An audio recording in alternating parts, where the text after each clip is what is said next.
Kia ora koutou. My name is Mack, and I'm the campus lead at Elam Christian College in Mount Albert. And I've had some experience working in our IT services team, as well as deaning. And so what I'd like to share with you is an opportunity to move some internet filtering and safety to your home.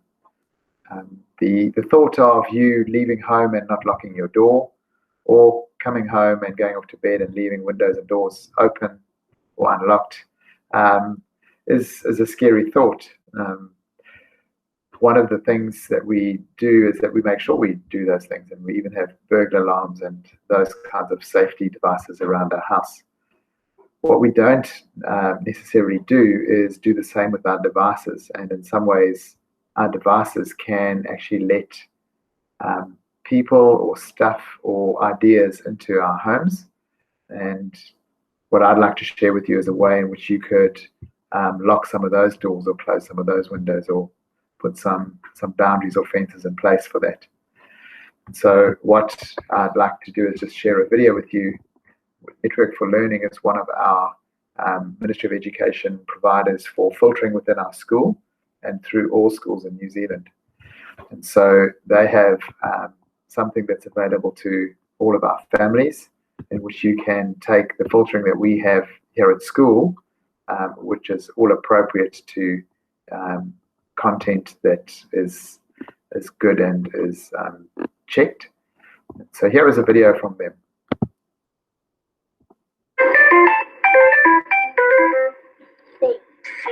Learning from home brings the online world into your living rooms. But along with all the great resources available, it can expose children to many dangers. The internet is full of scams, bad software, and content unsuitable for young eyes. You can keep your kids safer by switching on a free safety filter on their devices, which will block those unsafe websites. To set up the filter, head to switchonsafety.co.nz. Switching on the filter gives children a valuable layer of protection. When activated, your child will not be able to get to websites known to be unsafe. It's important to know this filter keeps kids safer, but nothing is 100%. Having open conversations with your kids about healthy online behaviour is super important. When kids are at school, Network for Learning helps keep the internet safe.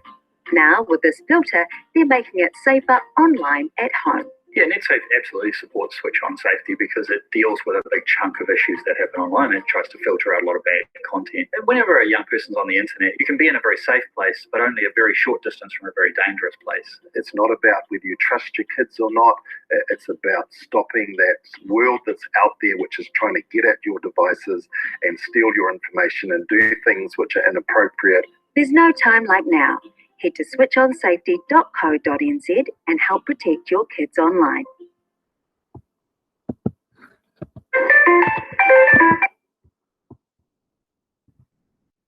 So I would strongly encourage you to have a look at that website. There are some things that you can do at home currently without even doing that, which will give you a greater degree of control. And so whatever device you've got and whoever your network provider, your broadband or fiber provider of internet, there would be you would have a router, and you can actually log into that router. What I would recommend is that the login to that comes with a generic one, which is common for all routers and would have some modifications in terms of your serial number, but anybody picking up the router and looking at it could actually figure it out. So I would suggest that one of the things that you should do is actually modify that login so that only you as a parent are able to access that. What this does do is it gives you opportunity to put some controls in. And so if you go in and you have a look at the internet section over there, it'll take you in. Under your parental control, there are some things where you can actually limit the times that their devices are on your network at home. So I have a son, and when he was in year 13, we used to allow him to have internet from 8 in the morning until 11 o'clock at night, which meant he had a bit of time before he left for school. And then when he got home, he could work till 11 o'clock at night. After that, he would then have no internet. And so, if he used his own mobile data, that's a different story, but certainly the internet was coming through our home. And so when you go to do this, you'll see all the devices that are available, and you just need to identify your child's devices or device and make sure that those rules are applied to them. We also do encourage some other external sources of protection, and so there's some faith-based Christian programs our children navigate this trickiness. So one of them is Covenant Eyes. The other one is Fortify, and Fortify actually has a whole program which is around training as a proactive strategy. And then X3 Watch is also around internet accountability. So that's all I've got to share. Thank you. Style that people thrive under, obviously you've sort of picked up through what I've been saying, is that it's actually, research has shown that children thrive under the authoritative parenting style. And this is regardless of their ethnicity, regardless of gender or income or education level. It's a key factor in kind of building resilience, as well as being connected to an adult. And so that love and warmth, but knowing that they don't have to be the adult in the relationship. And that can be hard because, especially teenagers, they kind of flick between adult and child. They're like, I'm an adult, I want to make my own decisions, I'm in charge of my own life. Oh, but please can you take me to botany, I need a ride, or can I have some money? So they flick between the child and the adult, and that happens the whole way through, and hopefully by the time they're heading towards their late teens, they're heading more into the adult mode. If we flick onto the next slide, please. So parenting styles in relation to device use. Neglectful parents not even going to know I have no idea what's going on. They have their devices, stuff happens. Okay, your authoritarian parent will be like, right, we're locking away devices, we're banning social media until they're 18. Strict unbending rules, okay, and we'll have quite strict responses to any breaches of those rules, which insert with love and warmth. We need to have responses to those breaches, but it has to be with love and warmth for it to be something that will become internalized eventually. The permissive parent, love and trust are all that matters. You might have heard people say that, and you might have even said that yourself. I know love and trust matter so much, but love and trust all that matters in relation to device use. There has to be a bit of boundaries in there, and they have to learn to manage it themselves. So why not now? The permissive parent will say. So there's good reasons for why not now. Same reason as you wouldn't give your car keys to your 12-year-old and go for it. Love and trust are all that matters. Just take the car, enjoy. Okay, we have that whole process of going onto their restricted, and then that guidance for a while, and then even when they're onto their full license, restricted drivers need your support, that whole ad campaign, and eventually they're on their own. And I see device use as quite similar to that. It's almost like they should get a license to drive it, but that might depend on what your rules and guidelines are in your home. So the authoritative parent will have loving, non-judgmental conversations and renegotiate agreed boundaries with flexibility and control, in loving tension. Flexibility and control in this tension, and being willing to talk through things. And I've popped in there the phrase non-judgmental, because I think in this context it's really, really hard for our teenagers, hard for our children. They are faced with some things that we never ever faced. If you're my age, we never faced them, and a lot of the times the tough stuff, the design of of even just the search engine is to grab their attention and keep it. And so to fight against that takes a whole lot of energy, and we need to have that compassionate stance. If you're looking into your sort of middle years and up, the exposure to pornography, the non-judgmental conversations are really important, because that's where these things can come their way without them even inviting them at all. And even if they have invited them because they're curious, the non-judgmental stance is going to be the one that helps you build trust and keep going with those conversations.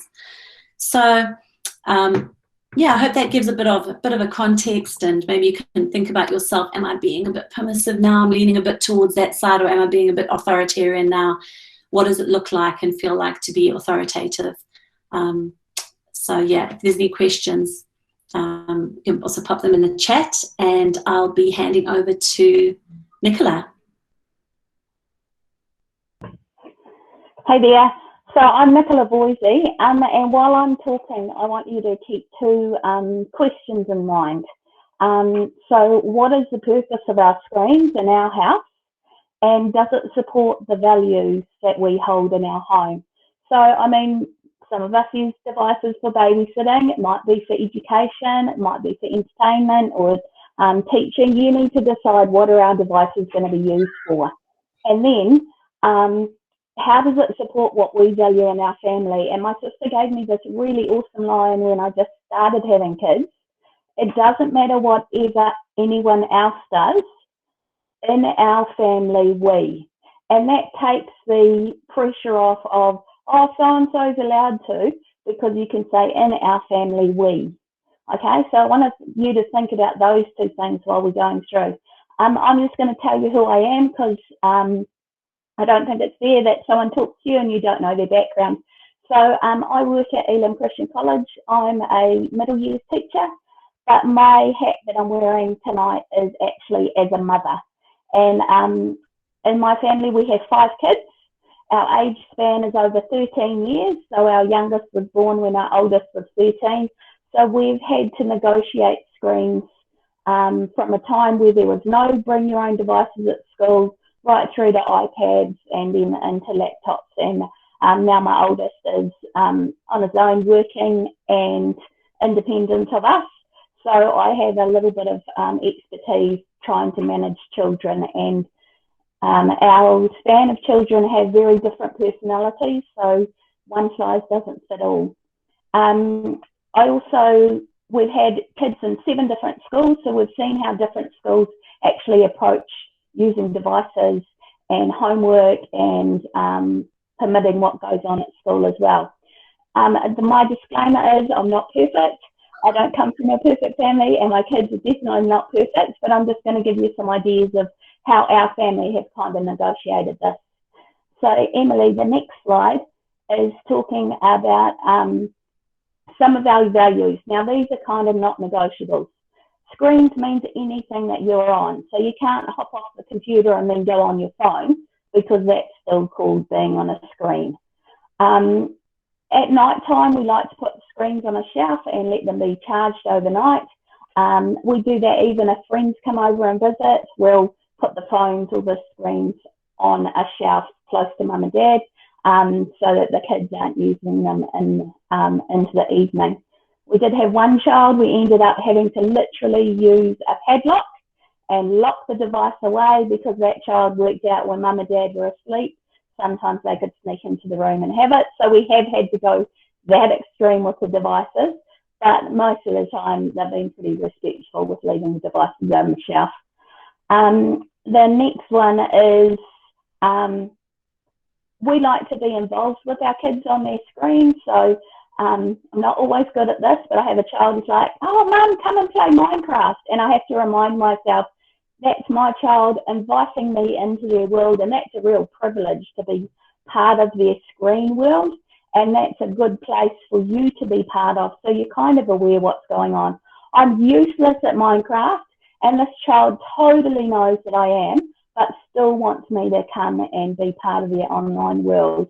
So get involved in your online world, just like when you go out to events, you know, your sports events or whatever, you support your kids in doing that. Do that when they're online as well. And the second to last thing is screens are a privilege, not a right. Your child may have saved up to pay for the device, but as the parent, you are the guardian, the legal guardian over them, and therefore you are the guardian over the device as well. So You have the right to take the device away if they're not respecting your values and things in your family. One child, I had to say, look, it's not that I don't trust you on the device, it's because I'm helping you stay accountable. And that was a really important word. It wasn't about trust, it was about accountability. So they were accountable to me to do the right thing. Occasionally I do have the kids who say, hey mum, why are you in bed on your screens? You know, that's not one of our rules. And so I have to also respect the family rules as well.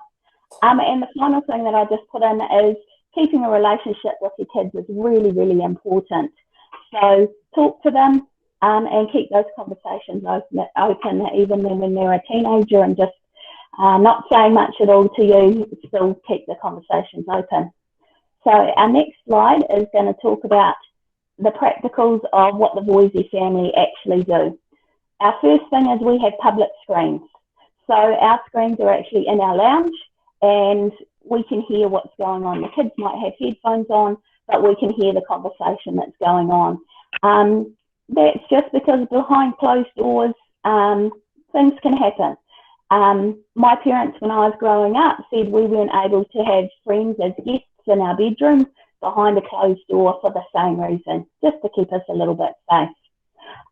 It's quite interesting listening into their conversations. Sometimes they don't realise you're listening, and it does give you an insight into how they relate to their friends and how they manage things that may be going well in the game or not going very well.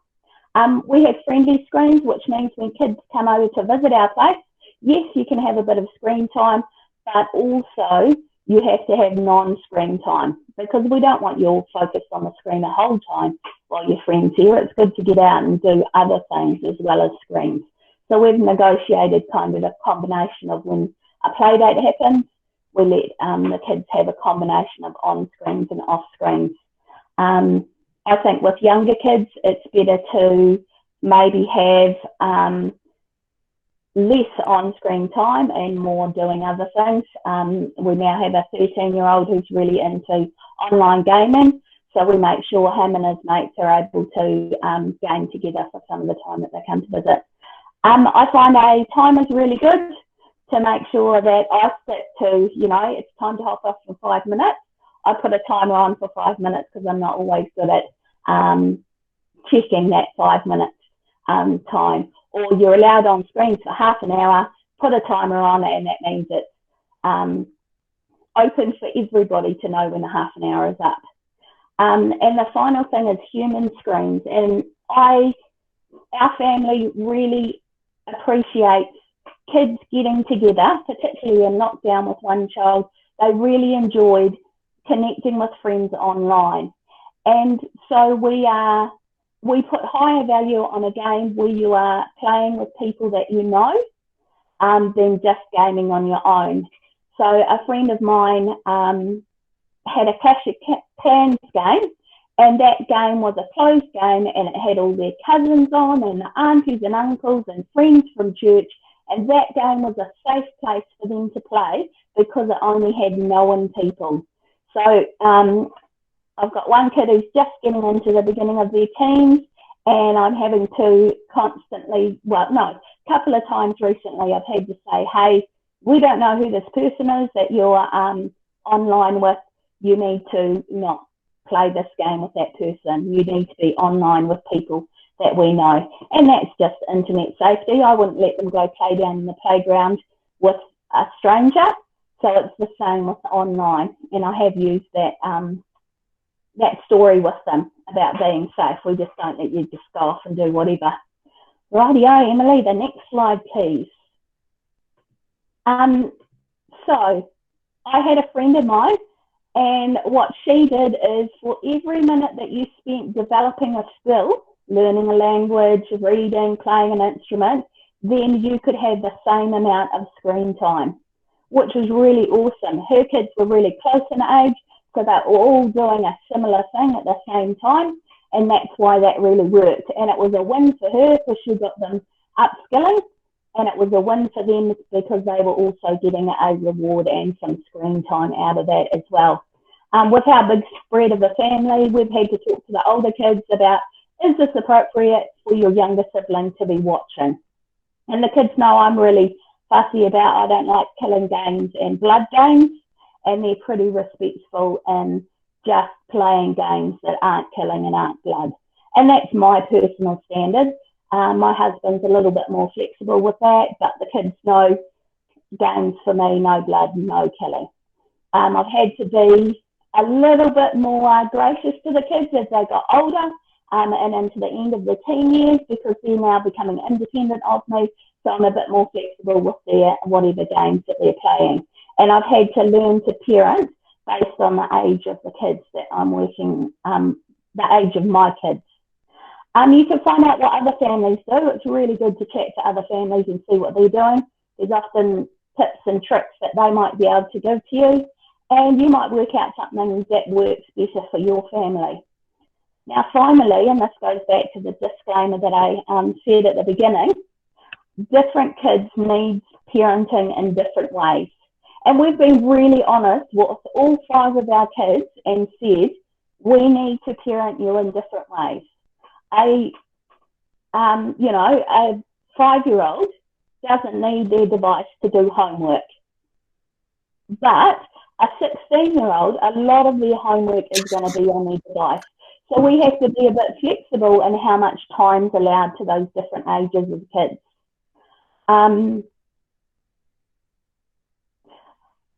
I, with one child, hated doing spelling. This was my gamer, so I was like, oh, you really like online stuff. I managed to find an online activity that we could put the spelling list in, and that child then learnt their spelling list online. They felt like they were gaming or online, but actually I was also benefiting because that child was learning their spelling words as well as having screen time. So I used the screens to back up what was important to me, and it helped that child actually learn their spelling words. What works for one might not work for another. So one of our kids at 9 got to take their iPad to school. They were responsible, we knew it wasn't going to get broken, that kind of thing. Another child at 12, they got to take their device to school. This is before bring your own device. We really had to talk nicely to the teacher, and that was really beneficial for that child's education because they found typing was much easier than writing things. One of our other kids didn't get their device to go to school until they were 13 because they were enrolled in a digital class. And then we had 2 kids that actually shared a device for about 5 years or so because they were the younger 2 in the family, and they were happy to have turnabout, and we used a timer so they could have turns on the device. So sometimes you need to be a bit flexible. Sometimes you do need to be rigid. So right now, our youngest child is like saying, can I get a phone? Can I get a phone? Our family rule is when you start intermediate, you get a phone, because that's when they're biking to school, so it's for safety. So this poor child has, the end of this year, they will have finished primary school and they can get a phone. So I feel really, it's a tough thing for them to learn because everyone else in the house has a phone, but that is one of our strict rules that you only get a phone when you start intermediate. So be flexible, but then also have some rigid things as well. So you can see in the picture, equity means that they all get the same thing at the same time. Sorry, equality is the same thing at the same time. Equity is giving what is needed to each child so they can look over the fence and have a look at the game that's going on. So I hope this is encouraging, and remember, do what your family values and think about how the device is going to support what those values are. The next person that's going to talk is Emily, and she's going to give you practical tips with your child's device. Thanks so much, Nicola. I always learn something new every time I hear you talk about parenting. I'm filing all of this away. I am going to quickly roll through how to set restrictions on your child's iPad. And obviously, this is for junior parents, so I'm going to be brief, but please remember that you can view these slides and their notes at the bit.ly link down on the bottom right, and I will make that available again when we send out the meeting recording. To set restrictions, you need to go to the settings on your iPad and select General, and then you click on Restrictions. You then enter a restrictions passcode. Please make it something your child won't be able to guess, obviously, and also something you won't be able to forget.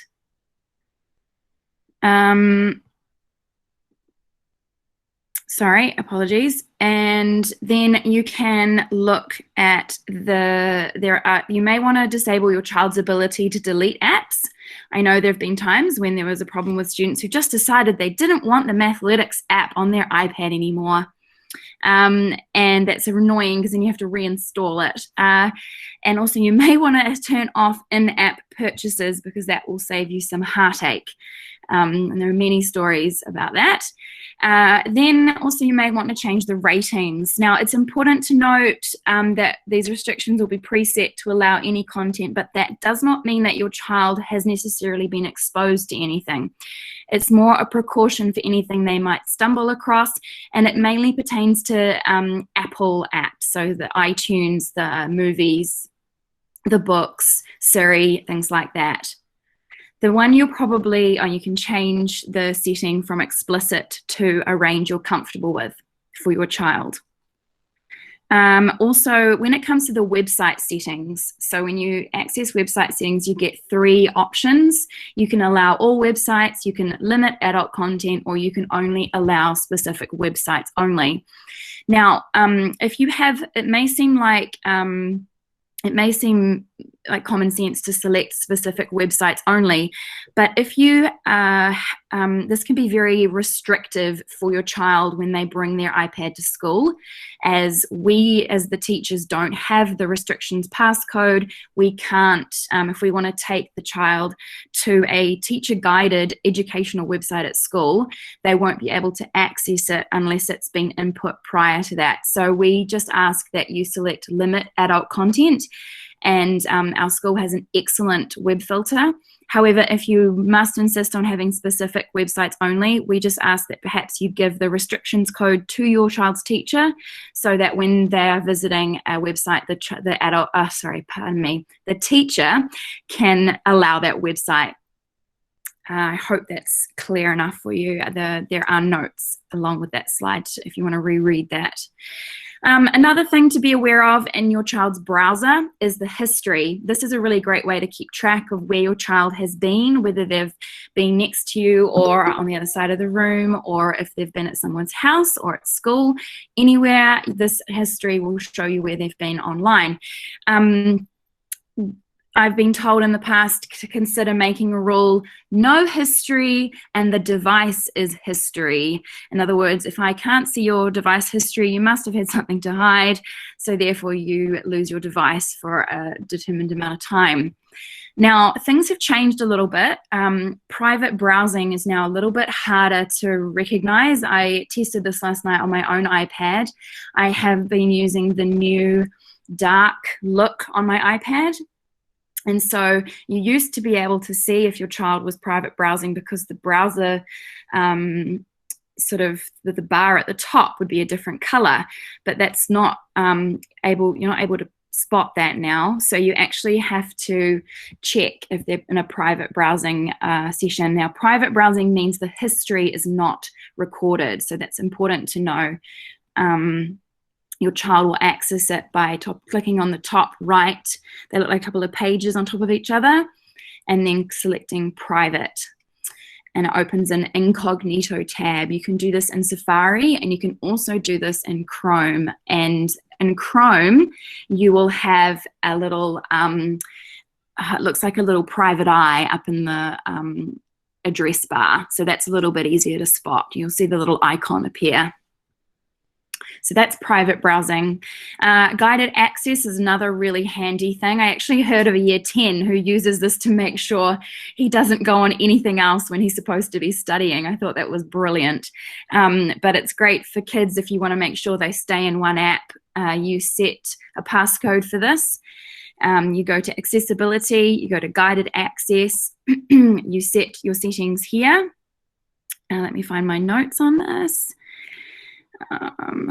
So when you're in an app and you want your child to stay in there, triple tap on the home button 3 times, and then you'll get even more options.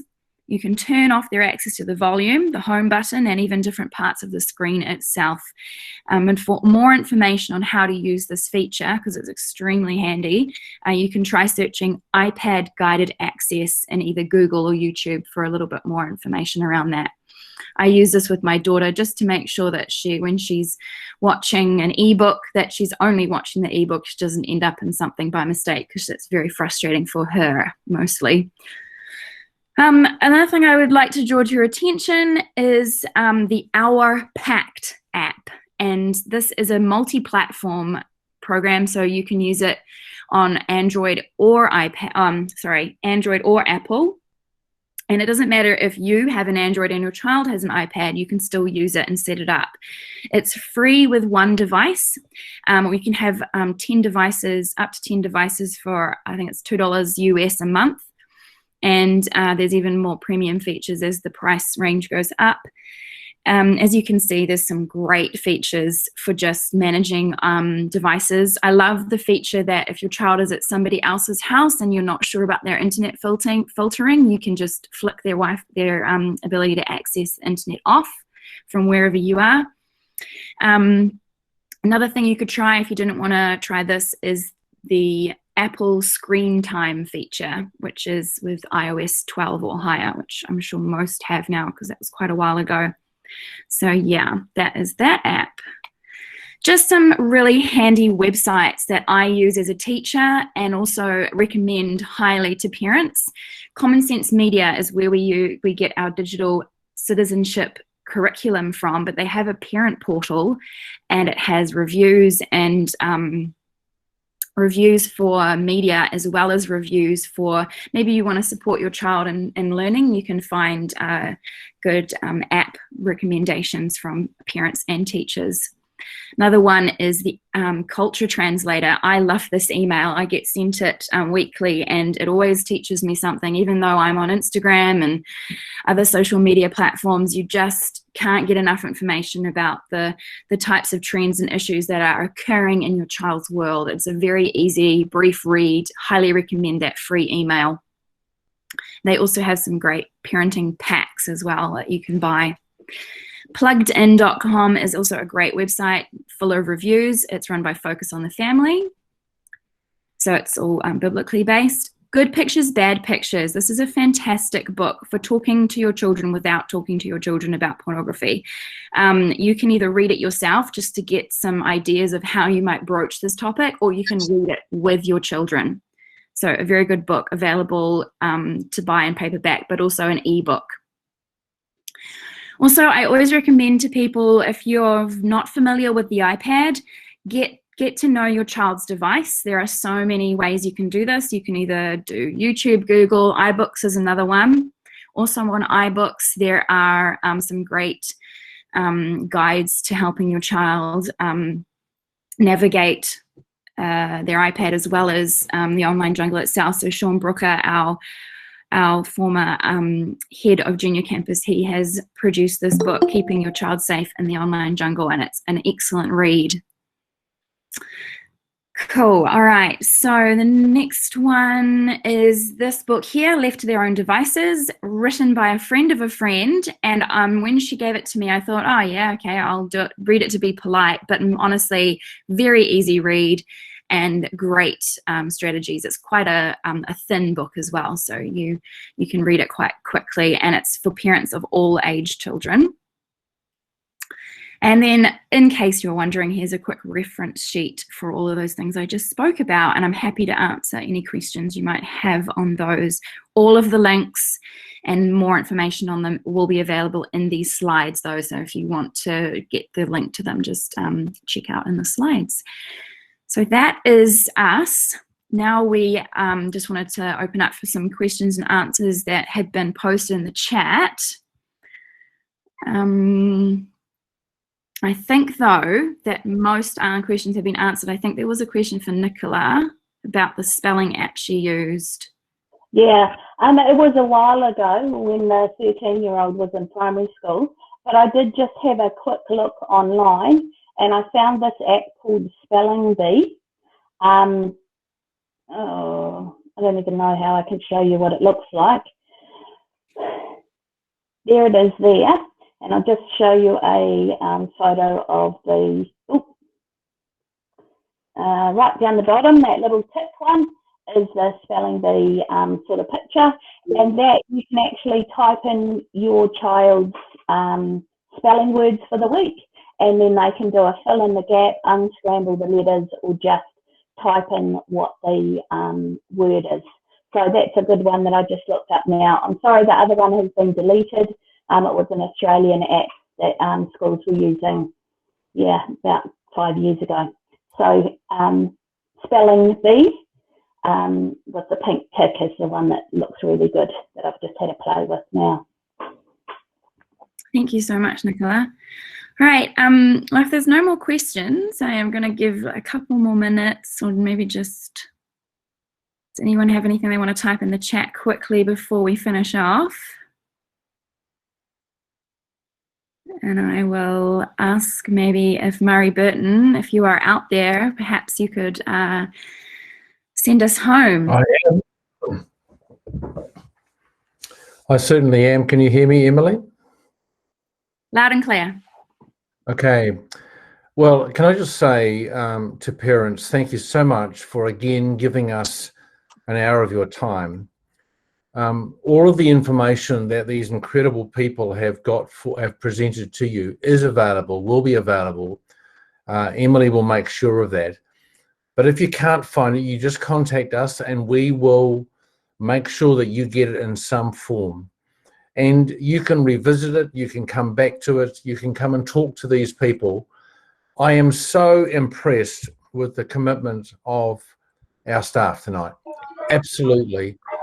Because this is a community together, isn't it? And we're not just into a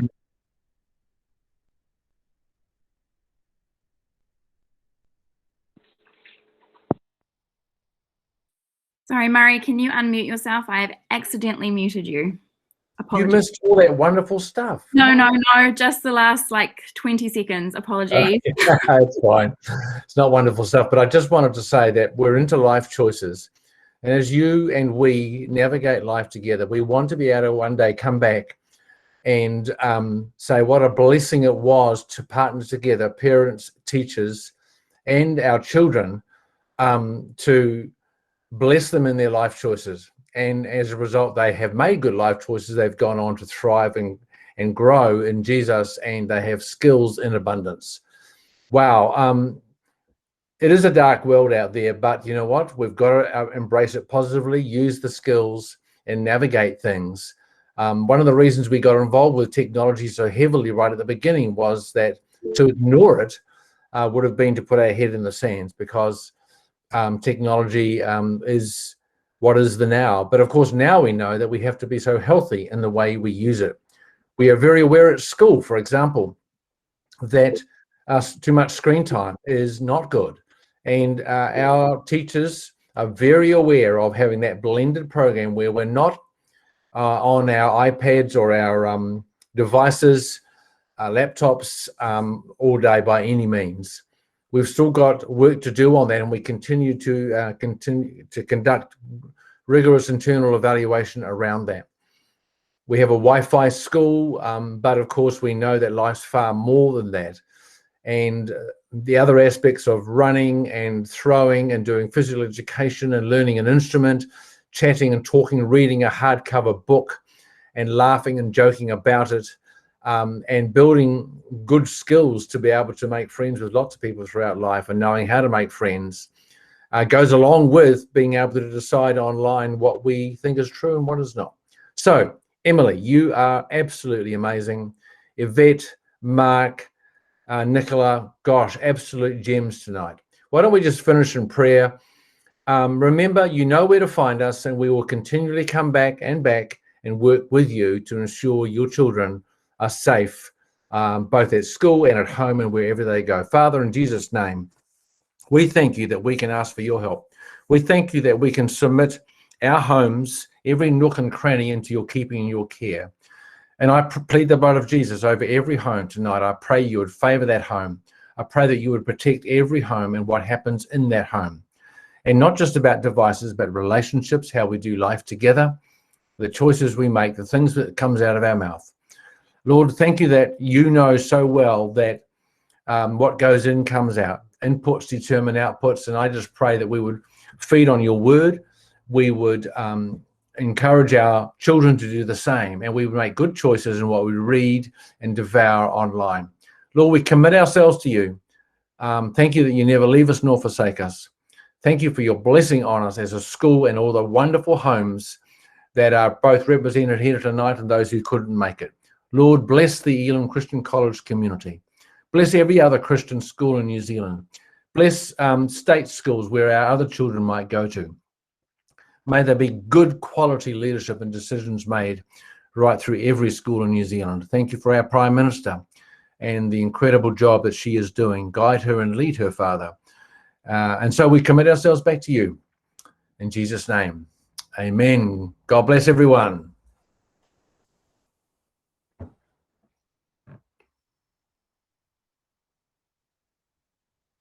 Thank you so much. Thank you all for being here.